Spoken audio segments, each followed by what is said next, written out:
I remember we left the church in a big black bus. Mama didn't want to drive, and she wanted all of us to be together. We had about a dozen Harleys following us on the way to the cemetery. While we were on the freeway, I heard my mom whisper to my Uncle Todd and say, "I can't hear them. Todd, I can't hear the bikes." So my uncle gets up and he just looks in the rearview mirror. He makes eye contact with one of my dad's best friends just riding one of the bikes. Just says with his hands, "Come up to the front." They knew exactly what he meant. These bikes envelope the bus. They split from the back and then they come to the front and their big motors are just thundering by us up to the front. And we're cruising, we're still going down the road.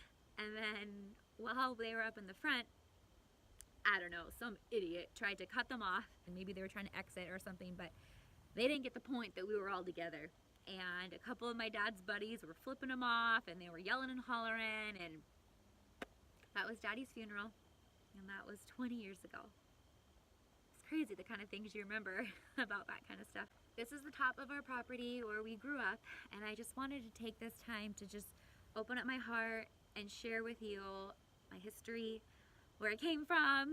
This is my home. Photography to me is a tool. My camera is just a tool. It's an extension of my heart. It's an extension of who I am, and it allows me to photograph memories in the making for today, for tomorrow, and for generations to come. The photos that I have left of my dad, I mean, I have memories.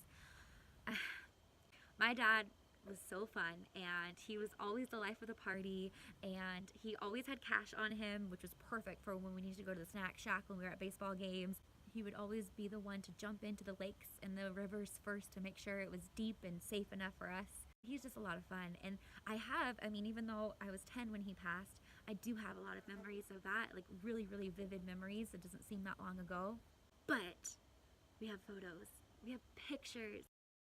To me, they're so priceless that I know that I want to try to preserve as much of my history and yours as possible. Life is so fragile, and this is why I love so hard and why I'm so passionate about what I do and my future goals and my wedding venue dreams. My goal as a photographer and the legacy that I'm trying to leave behind is to sprinkle my work in a position where people don't see me. It's like they see me, but they don't see me, right? They're looking at these photos on their walls and their happiest memories, and they see their family. They see their joyous moments. They don't see Quianna Marie photography all over the place. Like, it's almost like I want to build a legacy so strong and so deep that it's not even about me.